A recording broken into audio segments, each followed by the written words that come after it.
Hoje você vai descobrir 3 erros bizarros no cultivo indoor que eu mesmo cometi para você não cometer esses erros e poder colher mais flores lindas e resinadas e ficar livre do prensado mais rápido. Para você que ainda não me conhece, o meu nome é Jean Silva e eu escolhi aqui 3 erros bizarros que eu mesmo cometi. Porém, esse bizarro eu só coloquei no título assim para chamar a sua atenção. Não quer dizer que é um erro ruim. Eu mesmo cometi esses erros. Eu fiz questão de escolher erros que eu cometi para mostrar que todo mundo está sujeito a cometer erros e que o importante é corrigir eles, melhorar e evoluindo para você ter suas flores lindas e resinadas e cada vez mais lindas e mais resinadas. O primeiro erro deles eu cometi um pouco por falta de conhecimento. Na verdade, acho que todos foi por falta de conhecimento.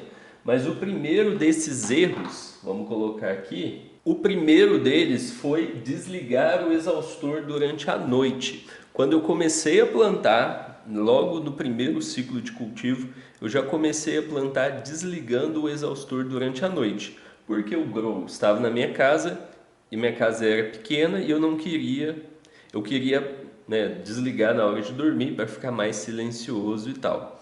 Então eu desligava o exaustor no período da noite, né, no período noturno. E o que acontece quando a gente desliga o exaustor no período noturno? A planta, ela transpira o tempo todo. Isso significa que o tempo todo ela está liberando água. Então ela está durante todo o tempo liberando água, transpirando. E também ela está, entre aspas, respirando, né? Consumindo oxigênio, né, no período noturno, né, o período da noite. Eu coloquei aqui noite, mas é o período noturno, período de luz desligada. E por a planta estar o tempo todo liberando umidade, quando eu desligava o exaustor, mesmo eu abrindo a porta do grow, o que acontecia era que a umidade lá dentro ficava muito alta. Então a umidade dentro do grow batia ali 80%, 90% nesse período de luz desligada, porque não tinha o exaustor.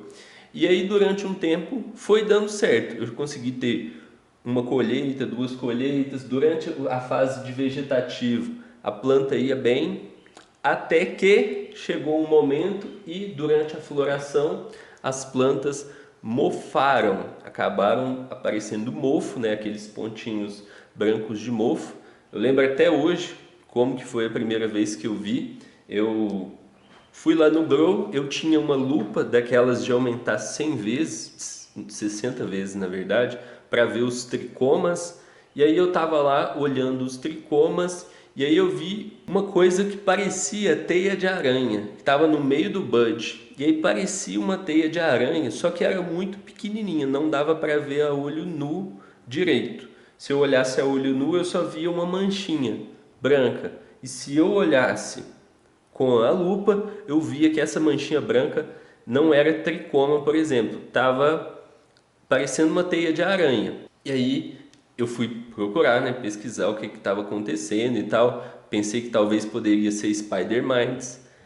E aí fui pesquisar e aí acabei descobrindo também que poderia ser mofo e que o mofo é uma das pragas que mais atacam o cultivo e principalmente cultivos que estão com a umidade alta, que era o meu caso, que a umidade ficava muito alta quando eu desligava o exaustor durante a noite. Então esse foi uma história ali que fez eu perder minhas plantas. Eu fiquei triste quando eu perdi essas plantas, né? Eu tive que colher ali esses buds que estavam mofando. Então esse foi o primeiro erro bizarro que eu cometi.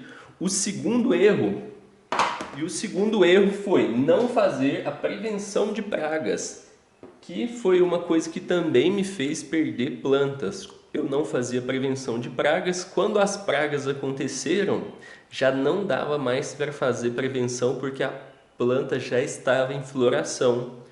E aí eu tive uma colheita muito diminuída, muito pequena. As flores tinham insetos por todos os lados, que os insetos morriam e ficavam grudados na resina. Demorou um tempão até eu ter outra colheita por causa de dessas pragas, né? Então, não fazer prevenção foi uma coisa ali, um erro que não dá para corrigir se tiver na floração. Se as pragas atacam forte na floração e você não fez a prevenção, não dá mais para eliminar as pragas na floração. Pelo menos não se a floração tiver muito avançada. Se a floração tiver no início, até tem alguns produtos que são, por exemplo, biodegradáveis, como por exemplo o Flower Mind, que é um produto novo que ele até pode ser usado no início da floração, até 21 dias ele pode ser usado. Quem for comprar esse produto lá no Flower Mind ou o kit de nutrição no Flower Mind pode usar o nosso cupom de desconto, que é o Plantando B10. Você pode usar ele lá na sua compra e você vai ter 10% de desconto.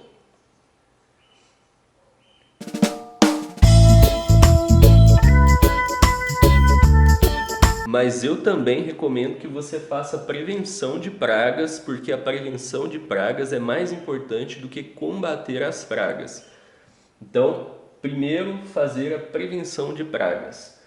E o terceiro erro, não fazer podas com medo de estressar a planta. No início, quando eu comecei a plantar, eu não fazia podas corretamente porque eu tinha medo de estressar a planta. Então eu não retirava muitos galhinhos de baixo, eu não fazia podas de corte, eu tentava só fazer amarras ali para não estressar a planta.